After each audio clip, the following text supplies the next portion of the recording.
Yeah, absolutely excited to have Sam of the Paper Kites on the podcast today. How have things been going for you? Really good. We just put out a new record 2 weeks ago now, I think, and hit a few milestones that we haven't done before. We got a number one record in our country, which was really nice. And then just cool things like we did some shows in the round, which we haven't done before, where we just booked a bunch of really small venues and just played the record from start to finish in the middle of the room, and everyone sat around. And it was a really beautiful way to launch a record. We haven't thought of doing that before, but people seem Yeah, to really like the intimacy of it all. yeah, that's amazing. The intimacy of those like small rooms, and I've noticed more artists kind of doing that, like where they'll be kind of in the center and kind of surrounded by everybody. It definitely makes for a much more closer connection with people, doesn't it? Yeah, Um, yeah, yeah. Just kind of breaking down that wall between performer and audience. It's all kind of at the same level. yeah. So usually where I start is, try to get a little bit of, I guess, background. When you were growing up, what kind of music were your parents listening to? What kind of music did you gravitate towards once you kind of found your own ear, so to speak? hmm Yeah, I mean, my parents were. I mean, there was music around the house. My mum sung in church, so she was kind of always bringing in that kind of music into the house, and that was really the majority of what we were hearing as kids. Was kind of a lot of music that was rooted in like gospel and things like that. And then when I kind of in my early teen years, I discovered punk music that kind of felt like a direct opposition to that kind of thing. And I remember I was really into like, it was a kind of niche period in Australian music, but there were bands like The Living End, rockabilly punk, that just seemed to resonate with a young man of Yeah, that age. And I went to a show, and it was the first show I'd ever been to, and it was in this record store. And that was back in the day when they had like CDs lining the walls instead of whatever they have now. And people just went wild at that show. They kind of ripped all the CDs off the wall and stomped on them. And you could see the owner yeah, of the record store just head in his hands. And that was the first time I was like, oh, this is cool. There's some power in this kind of music. And it just yeah, makes people go a little wild. So I was drawn to that. I was kind of drawn to the chaos of it all. And that was really what I consumed mostly through my teenage years. And that's kind of where it started for me. There were other bands that kind of made their way into my kind of peripherals. Like I gravitated towards guitar. I kind of started on drums and piano, but guitar was, yeah, sort of when I hit 13, I just picked up a guitar, and I didn't have lessons or anything. I just sort of, you know, worked out how to play a few things. And yeah, guitarists like BB King seem to appeal to me, and Peter Green, and even like players like Angus Young. I loved as a kid. It's just, what is yeah, this? This is cool. But then yeah, that's kind of how it started for me, and then I had a very strange transition into the folk world, really just by yeah. attending like a kind of university and realizing that there were all these singer songwriters, and I had no idea who anybody was talking about. So I got a very Mm. steep education in that kind of music. Yeah, I think it's funny. I think I kind of went through something mildly similar. Like I went through a punk heavier phase when I was a kid. I listened to like Rise Against, early Rise hmm Against, and like artists like like Rage Against the Machine phase and stuff like Is it? that. Do you think there's And something about like being that age that music just seems to like resonate a little more?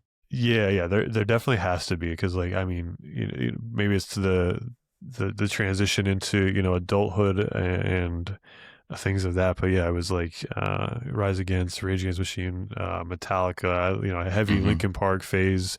Had a Meteora poster on my wall, and then transitioned into like a little lighter stuff, and then now I've kind of landed myself in this folk indie niche, I suppose.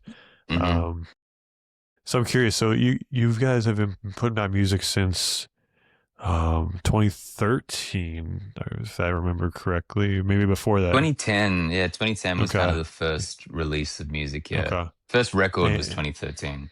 that's right. Maybe do you have any like thoughts on how maybe the indie folk space has kind of evolved over this 15 years, 16 years, I guess. Mm.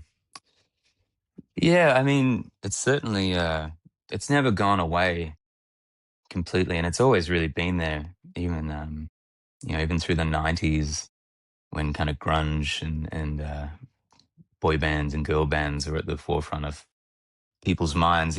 It's always been there as a very direct vehicle to communicate with people.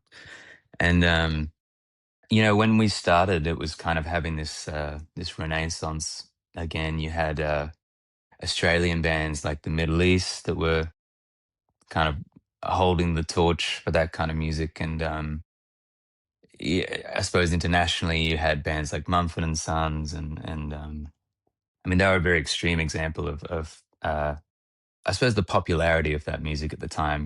Guitars were Yeah. back in, and people wanted to come to shows and just kind of listen to music, as opposed to what I was used to prior to that. I suppose playing in punk bands and listening to that kind of music is that people just want to kind of rage and have a good time. And so the Mm, concept of an audience quietly listening to music was very novel and kind of something that I wanted. But yeah, in terms of the scene, those bands were kind of there in Melbourne. I think of Angus and Julia Stone as well. Bands like the Waifs. I don't know if you've heard of them, but they're very well loved in Australia. And then we've got guys like Paul Kelly, who's kind of our Bob Dylan. He's a very well loved and respected songwriter, and so that kind of music, at least in my memory, has always sort of been there in its different shapes and forms. It was always kind of just nice, It wasn't the folk of old where they were really kind of saying something. It was just kind of nice music, and to be fair, like we were guilty of that too. We're kind of just playing songs that felt like these gentle expressions. But no, now you've got guys like Jesse Wells who are doing the folk thing and like really saying something, and that's a very bold approach and something that is to be um, I think respected and listened to as well, because that was how it began, at least in the '60s and '50s, and even before that. When you go all the way back to blues, it was people that were saying things. They were saying things about their own lives, and they were saying things about what was happening around them. And it's really nice to see that kind of music still happening and still being around. And of course, as I said, it's never gone away. But it seems once again that guitar music is having a little moment at the moment. You got yeah. bands like Geese and I don't know, Amyl Sniffers, like punk music, and just like people that are saying things in their music is a beautiful thing. Yeah. Yeah, it is funny. There's like this I don't know, parallel line of this, I don't want to call it protest like folk music, but definitely folk music where they're trying to say something, directly to you, and almost like this whimsy category of folk music that like they kind of run alongside each other, and occasionally they'll cross paths, but yeah, it's definitely an interesting space.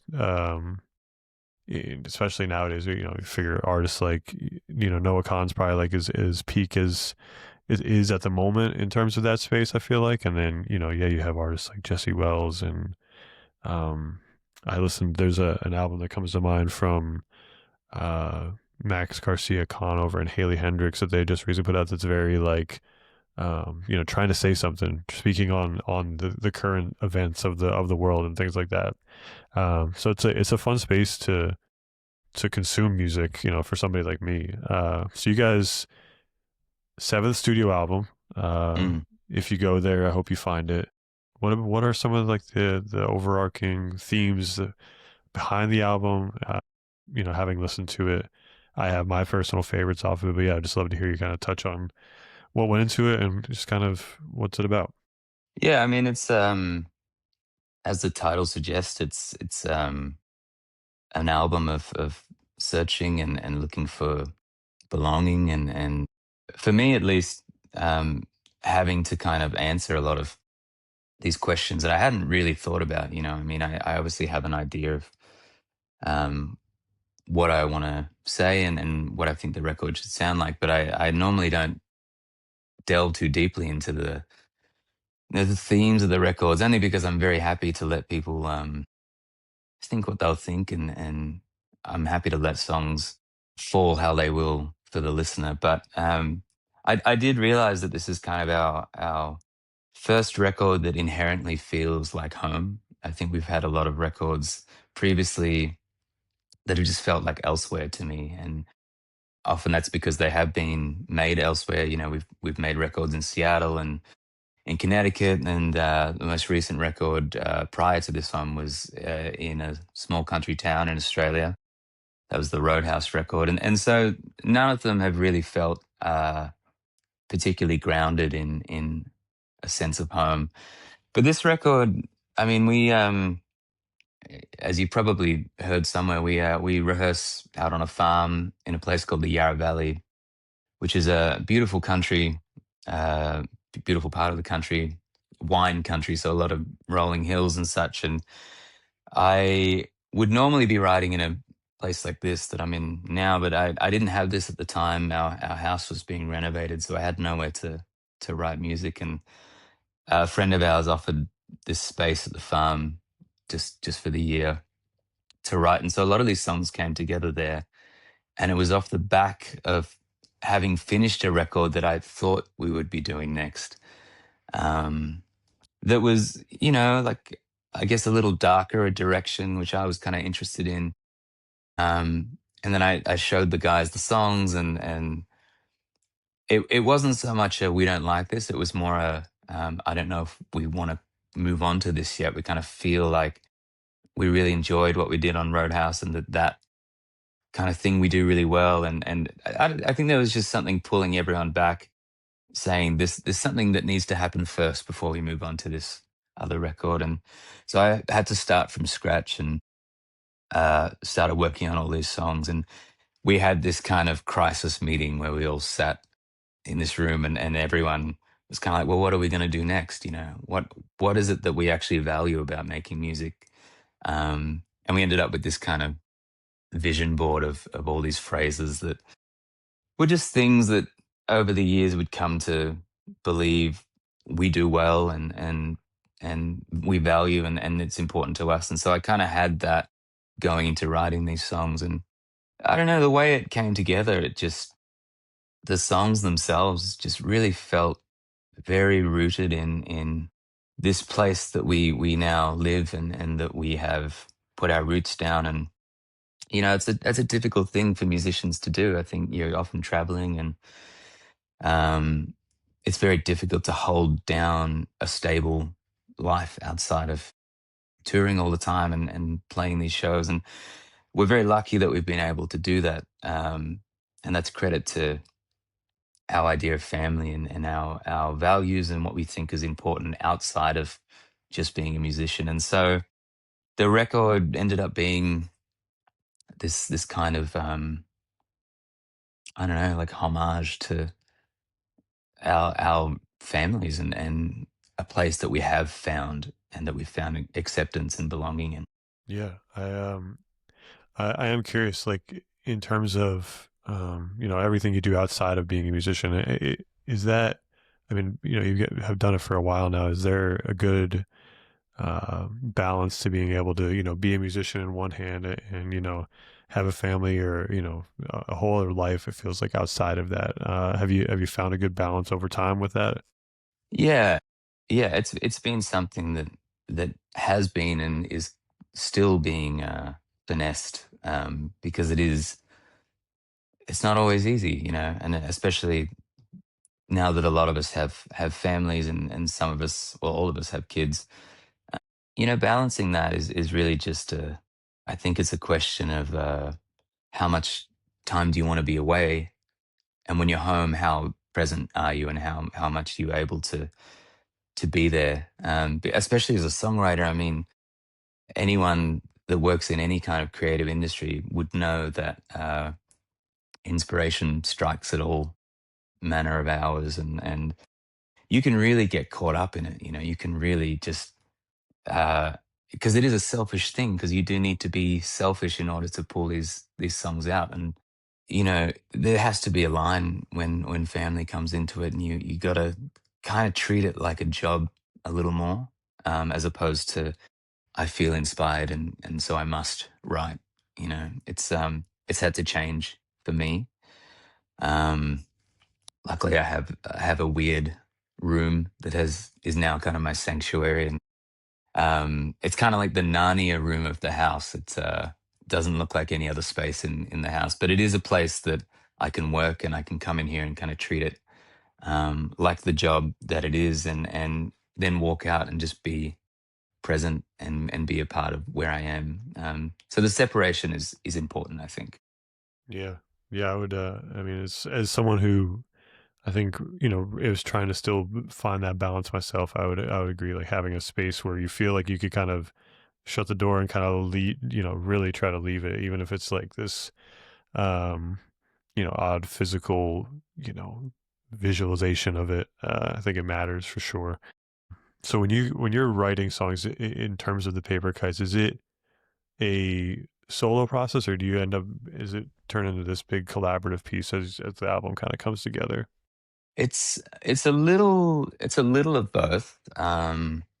It has previously, most of the time, just been me taking, a few months at a time to write as many songs as I'm able to, and I present them to the rest of the band, and we go through them together, and we have very long conversations about what we feel is right and wrong for the record, and that's quite a process. But we also have had times more recently that we have been able to collaborate on songs a little more.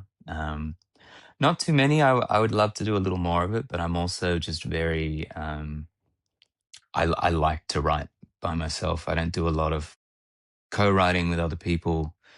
I just kind of find it dilutes the process a little bit. Purely speaking, to what I want to do and what I want to express. And it's not to say that other people don't have wonderful ideas. I think I've just from the get go, when we started, I was very aware of yeah, just it becoming something that wasn't of me, due to perhaps other influences. And that even happens in earlier music. You're drawing from all these different things, and if you draw from them too much, when you listen to them, they just kind of feel like that thing that you were drawing Mm, from. It doesn't necessarily sure. feel like the best expression of yourself. And so I'm learning as I get older, and as I work more by myself, that I kind of just need to put my blinkers on, and not be too distracted by even what I'm listening to myself, but what else is out there and other people's opinions. It's really just a matter of shutting it all out. And the rest of the members in the band are people that I trust, and I value their opinion. But at the same time, when you are the one presenting the songs, it's very difficult to have four other people that have the same ideas as you, and the same inspirations, and have seen what you've seen and have lived what you've lived. It's a very delicate thing to for us to kind of choose songs and to go through them when I'm presenting them.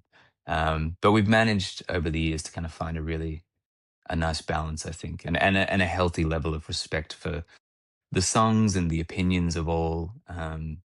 Yeah, it seems to work. Yeah. Do you find songwriting in general just to be like this almost like therapeutic process for you? Um, it's a lovely thing to say, Hmm. but a lot of the time it's hard work.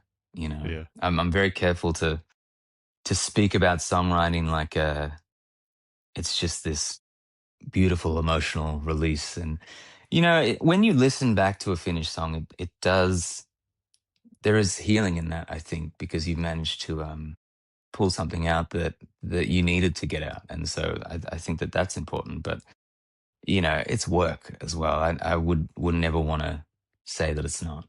Yeah, yeah, that makes sense. In terms of, I guess, going back to the album, and you know, selfishly, one of my favorite songs off of the album is one called "Deep" in the plans we made. Um, I would just love a little bit, on the background of that one, and what kind of, yeah, what kind of went into that, making that one. Mm. Yeah, that was a late addition to the record as well, I think. And I knew I wanted a song that the three of us, Christina, Dave, and myself, could just sing, that was kind of harmonies through the whole thing.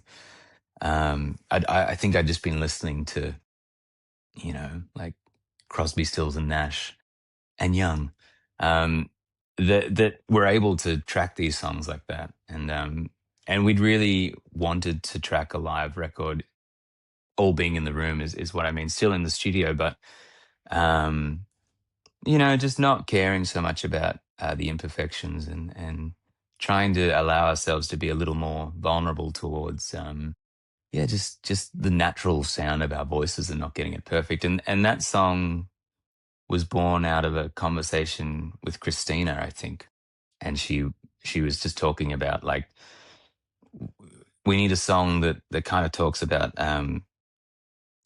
how kind of deep we've gotten into our lives with our partners, and especially when kids come into the mix, you just kind of have these moments where you realize, man, we really, like, there's no turning back now. We're really in it right now, and kind of dug this hole for ourselves, and it's a beautiful thing.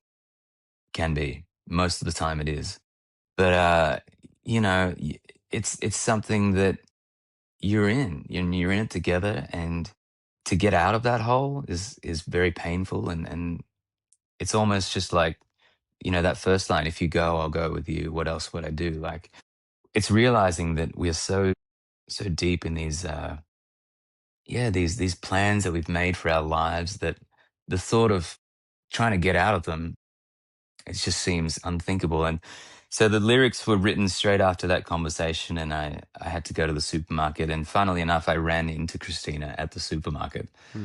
Uh, we're in the yogurt aisle, and I said, I think I've got it. I showed her the lyrics, and she's like, yeah, this is it. And the song was done. It's great. Amazing. Yeah, it's funny how songs can just kind of, fall out like that in ways. So again, kind of going back to how long you guys have been making music, it does. Do you find the social media side of things that it's kind of turned into to be exhausting? Is it something you particularly enjoy, or is it just kind of another part of the job that is being a musician nowadays? Yeah, it's a good question. I've been wrestling with that question a lot lately, because I mean, you'll see a lot of artists complaining about, rightfully so, that they feel they've had to become content creators over, you know, making music, which is what we want to do. That's what we are passionate about, and so yeah, I find the balance very difficult, and social media in general is it's not for me. I have to use it as a tool for my job, especially if I value communicating with the people that listen to our music, which I do. But if I had the choice, I would just not use it. Uh, I think that it does a little more harm than good, and I understand the need to keep in contact with people and to show them what you're doing, and how I wish we could just be an elusive band that just never communicated with anybody and just kind of did our thing. But unfortunately, the position that we're in is that people want to know everything that they can know. And I don't think that's Yeah, necessarily a good thing. And so I'm very protective of,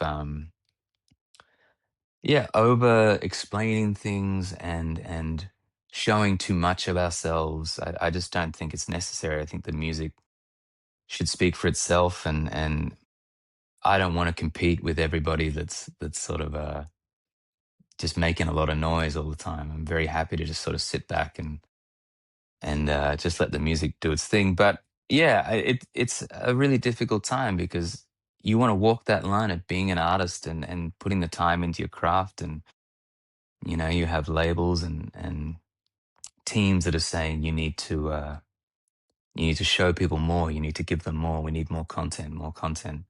And I think that just goes against what we value, and that is kind of slow art and thoughtful art and things that have been carefully carefully created and are designed to be consumed in a slow way.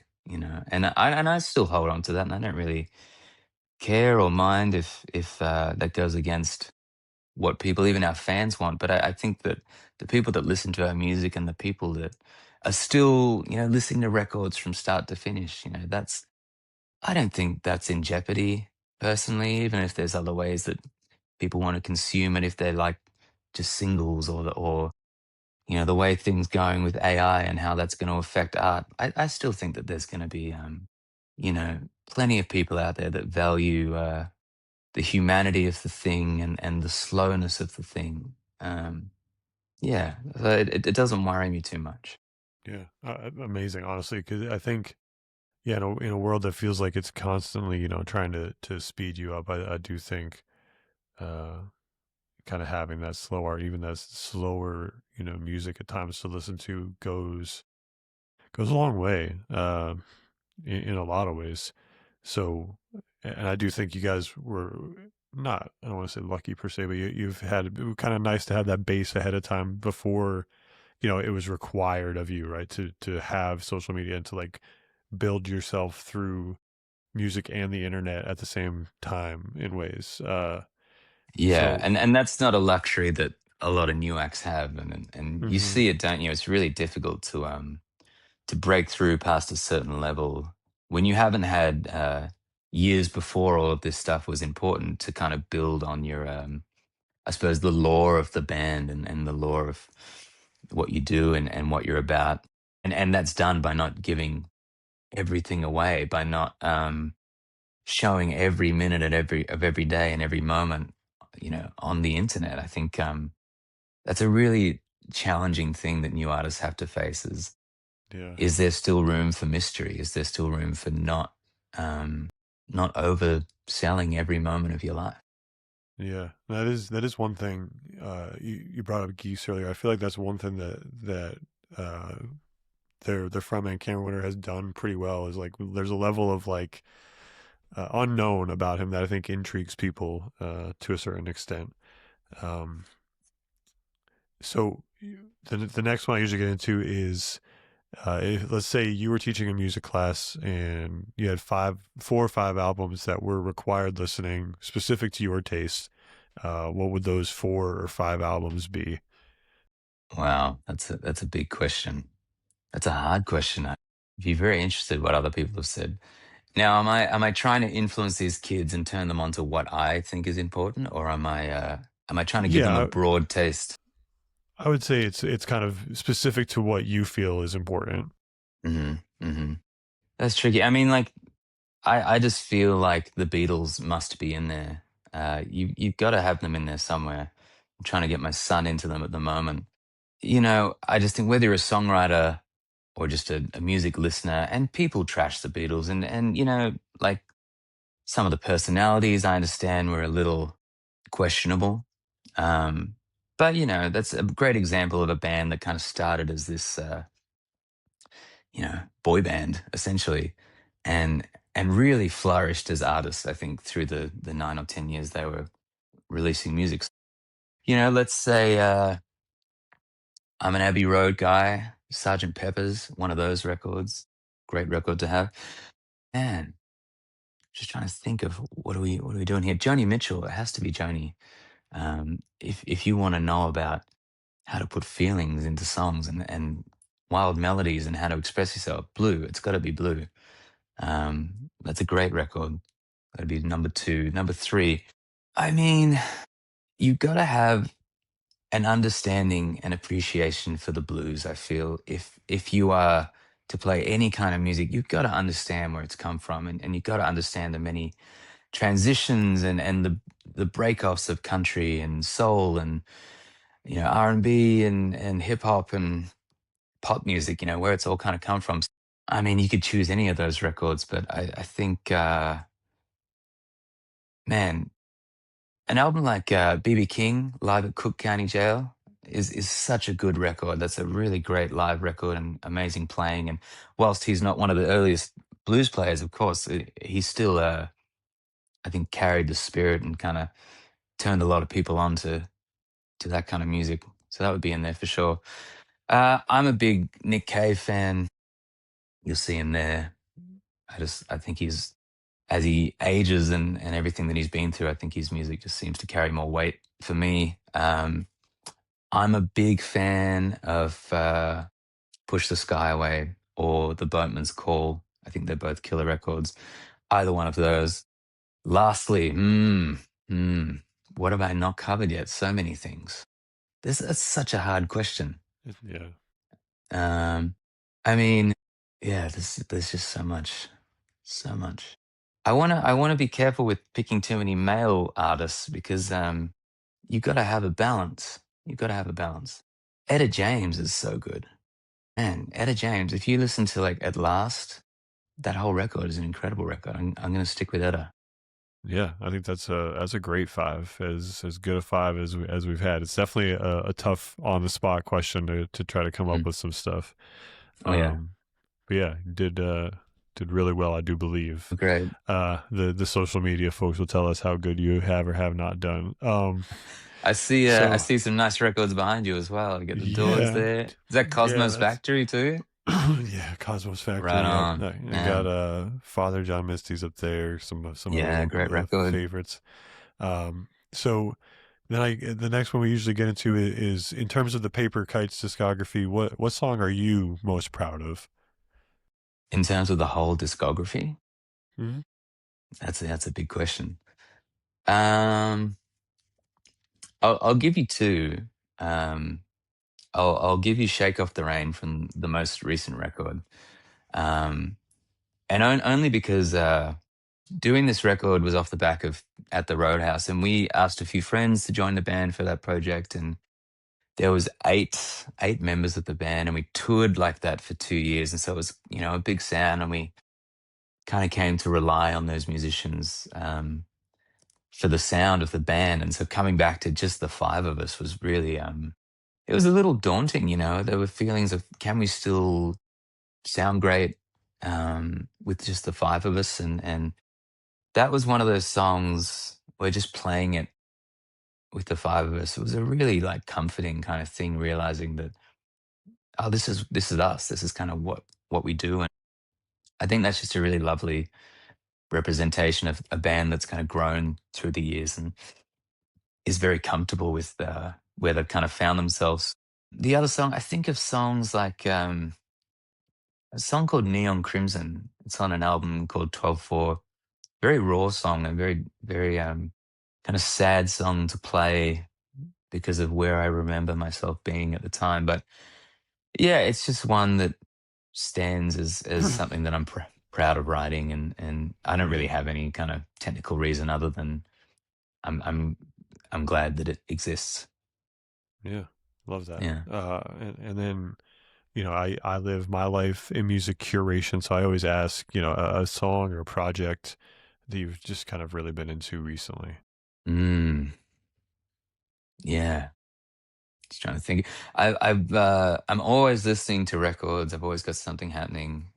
Books are kind of what has taken over everything at the moment. I'm reading a lot of books. Um, but yeah, music. Let's think.